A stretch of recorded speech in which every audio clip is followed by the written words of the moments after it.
Ok, alors aujourd'hui une vidéo beaucoup plus légère que d'habitude. Avant que la vidéo commence, j'aimerais afficher mon soutien au Parti populaire belge. Les élections c'est demain, et j'espère qu'ils vont faire un beau score, malgré le fait que les médias belges ne leur donnent pas droit à la parole parce qu'ils ne pensent pas comme il faut. Et je trouve ça dégueulasse. Soit, Jean Messia. Jean Messia, en apparence, il a l'air tout mignon. Il a l'air sympa, avec ses petites lunettes et sa tête de premier de classe. Mais ce mec, c'est comme un lémurien, ou une autre de ces bestioles qui sont là en mode « j'en ai rien à battre ». Il saute à la gorge de la bien-pensance et en fait des confettis. Et je me suis dit que ce serait bien d'en faire une petite compilation. Alors si vous vous êtes abonné, ou que vous comptez le faire, pensez à cliquer sur la clochette, c'est vraiment super important. Et merci à tout le monde, et surtout merci aux tipeurs. Amusez-vous, et n'oubliez pas d'aller voter demain. Salut.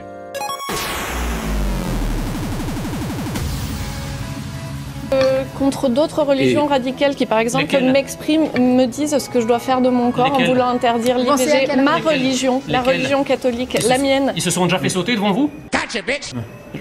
Avec des bombes, ils ont déjà tué des personnes? Combien d'attentats? Non, mais je crois qu'arrêtez de minimiser Là, on s'est un peu écarté du...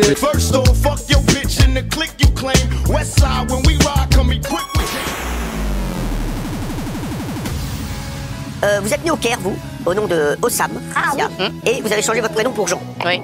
Pourquoi? 1999. Parce que ça s'appelait l'assimilation française. D'accord. Vous pouvez pas vivre en France en vous appelant Ossam. Je suis, comme on dit, un Français de souche par naturalisation. D'accord, donc Ossam, ça vous plaisait pas? Non, mais en fait, Jean, c'est mon prénom de baptême, donc j'ai repris mon prénom de baptême. D'accord. Pour répondre à cette question, parce que c'est quand même le but de l'émission, c'est pas de parler de moi. L'immigration, bah non. Enfin oui, je suis effectivement le fruit de ce qu'on fait, de l'immigration qui se faisait il y a 30 ou 40 ans, au moment où l'immigration était peu nombreuse et au moment où il existait quelque chose qui s'appelle le creuset républicain, où tout simplement la France était la France. Donc une faible immigration avec de forts vecteurs assimilationnistes, culturels, économiques aussi, bien sûr, parce que l'économie d'il y a 40 ans, c'est pas l'économie d'aujourd'hui. Autrefois, on avait toutes les conditions avec peu d'immigrés. Aujourd'hui, on n'a quasiment aucune condition avec beaucoup d'immigrés. Donc ça peut pas fonctionner. L'immigration, il faut juste en parler de manière dépassionnée. L'immigration, est-ce que c'est une chance pour la France? En fait, c'est le... Si l'immigration est une chance... Attendez, mais laissez-moi finir. L'immigration est une chance pour la France. C'est l'amalgame le plus crétin. C'est l'amalgame le plus crétin qu'on puisse sortir.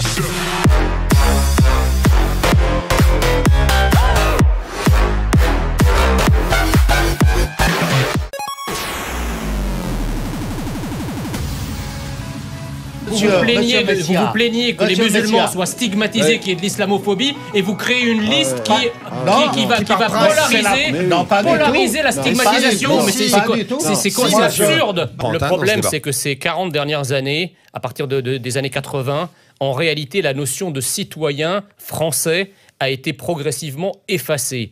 Et le citoyen français a été remplacé par un truc nouveau qui s'appelle la victime. Donc il fallait absolument montrer que vous êtes issu d'une minorité victimisée pour pouvoir avoir des droits en France. Et un certain nombre de minorités qui ne se pensaient pas comme telles au départ ont fini par s'organiser comme telles pour obtenir tout un tas de prébendes de la République. Mais je suis désolé, la République française, elle est laïque. Ça veut dire qu'on ne reconnaît que des citoyens, que vous soyez musulmans, juifs, chrétiens ou athées, on s'en fout. Et donc vous présentez une liste, vous ne la présentez pas en tant que citoyen français, vous la présentez en tant que musulman, ou en tout cas vous associez les deux. Et bien moi je suis contre ça, parce que la République ne reconnaît que des citoyens. Faites valoir votre citoyenneté, arrêtons de s'auto-stigmatiser en quelque sorte, de dire moi je suis musulman et je m'affirme dans la République en tant que tel, c'est le meilleur moyen de n'être jamais reconnu par la France.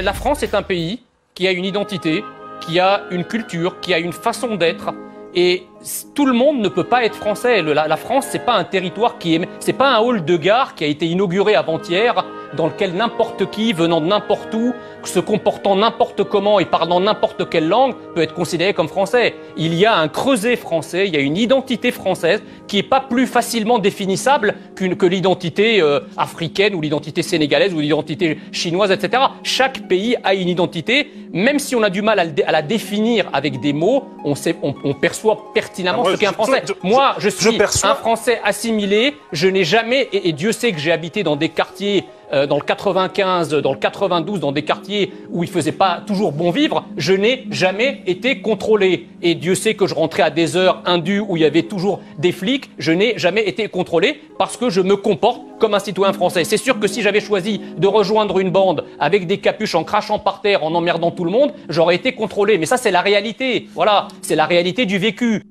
Oui, c'est vrai, je me suis plus intéressé à la misère bosniaque qu'à la misère au coin de la rue. Je suis un peu sourd à la question sociale. Que voulez-vous? On écrit avec son intelligence et son inconscient. Ça vous dit quelque chose? Oui. C'est de vous? C'est moi. Voilà. Donc, monsieur, donc si vous voulez, moi ce que je m'étonne, parce que ça résume en fait beaucoup la pensée de beaucoup de personnes, c'est que les mouvements populaires sont admirables à travers la terre entière. On s'y précipite en bras de chemise, en montant sur des caissons et en haranguant la foule, la larme à l'œil. Mais quand il s'agit d'une colère populaire qui est française, là, ça devient fasciste, nazi et antisémite. C'est ça que j'appelle, moi, la haine de soi. Qu'est-ce que vous voulez répondre? Qu'est-ce que vous voulez répondre à ça?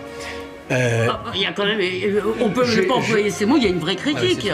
Alors, je pense que l'école est émancipatrice et je ne suis pas sûr du tout que le fait de porter un voile, vous qui êtes féministe, soit un acte de liberté. Moi, je viens d'un pays musulman, j'ai été élevé dans une culture musulmane environnante.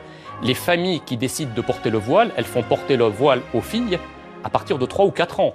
Et elles expliquent à partir de 3 ou 4 ans aux filles que c'est un objet libidineux, qu'il ne faut pas qu'elles se montrent aux hommes, que si jamais elle ne porte pas le voile, elle ira brûler dans d'atroces souffrances en enfer.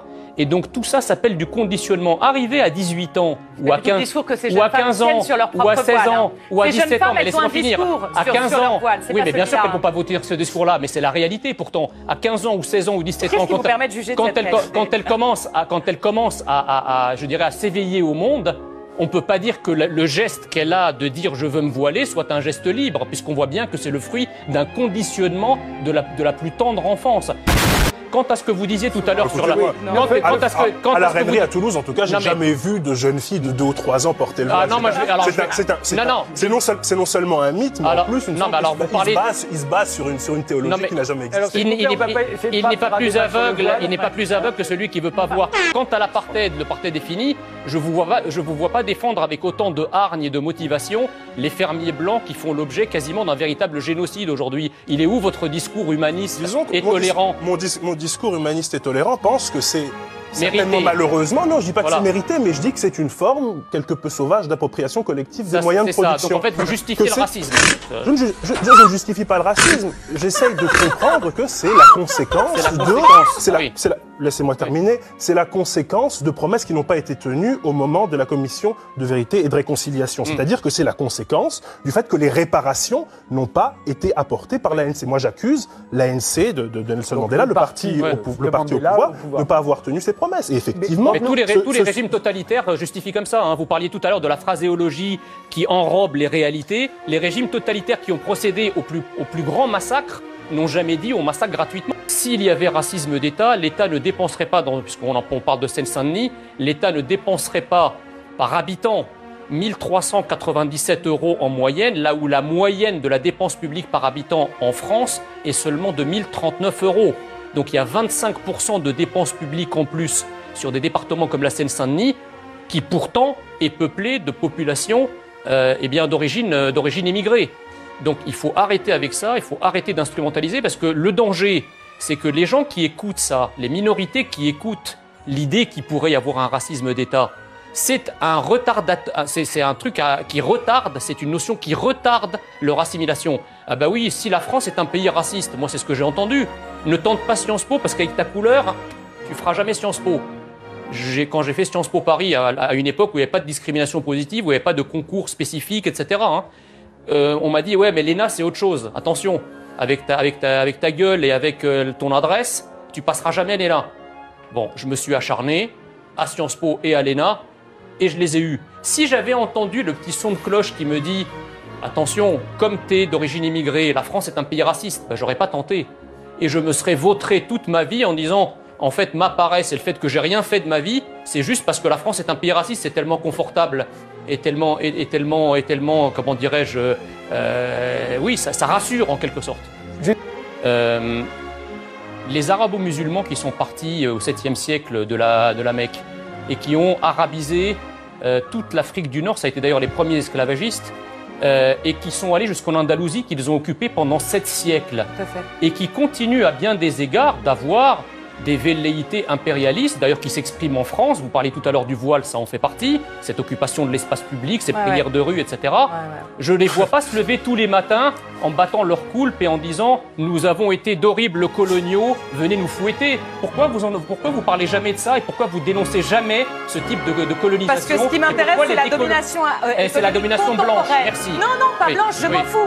La domination actuelle, il se trouve que c'est une domination blanche, capitaliste, impérialiste. C'est celle-là, moi je m'en fous. En fait, parce que quand vous... attendez, je veux juste sortir du système de domination. Attendez, les mots ont un sens. Vous parlez de colonialisme et monsieur a rappelé tout à l'heure les 500 ans, enfin ce qu'il a dit, les 500 ans. C'est moi, voilà, où vous avez dit aussi que bon, la colonisation de la France notamment et de l'Occident de manière générale, l'Occident blanc, a duré et qu'il fallait en quelque sorte se débarrasser de ça, etc. Mais l'Occident, il fallait le faire. L'Occident n'a pas été le temps s'en faut. Et on pourrait parler aussi en Asie, du Japon, de l'impérialisme, etc. Pourquoi est-ce à nous en permanence de nous regarder dans la glace? Il se trouve qu'au cours des 500 dernières années, c'est plutôt nous qui avons colonisé les autres. Non, c'est pas vrai. J'ai écrit un texte sur la négrophobie arabe. C'est sur le site du Pire. Je vous invite à aller le lire. J'ajouterai d'ailleurs que vous verrez que je ne mâche pas mes mots. Je parle des choses comme elles sont et j'essaye d'avoir une sorte de profondeur historique. Les racisés qui à longueur de journée nous dénoncent les comportements coloniaux de la France, ils ne parlent pas de leur propre comportement colonial et religioso-colonial qu'ils s'appliquent à... Chers amis, nos valeurs et traditions sont plus que jamais menacées, en Belgique comme en France. On voudrait nous imposer les théories du genre et ses délires, comme parent 1 et parent 2. Toutes ces dérives ont pour but de saper nos valeurs familiales et les structures même de notre société, ce qui en fait le ciment. En Belgique francophone, le Parti populaire est le seul pour vous défendre contre ces idéologies dites progressistes. Que vous soyez chrétien ou pas, si vous êtes attaché à nos valeurs, le Parti populaire est votre choix lors des élections du 26 mai 2019.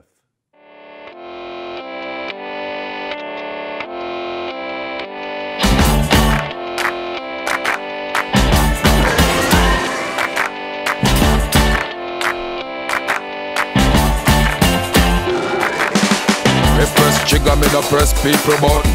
Nobody chat come face me with something. Like how me have 22 in a me something. Then I feel so forget the next 1,000 fool. Press trigger me no press people button. Nobody chat come face me with something. Like how me have 22 in a me something. Then I feel so forget the next 1,000 fool. Anytime you ready put a whistle start war. See who does this spread it out but from the style is the bomb, the dang, diggy diggy. A rude boy no play with the bomb, the dang, diggy diggy. My style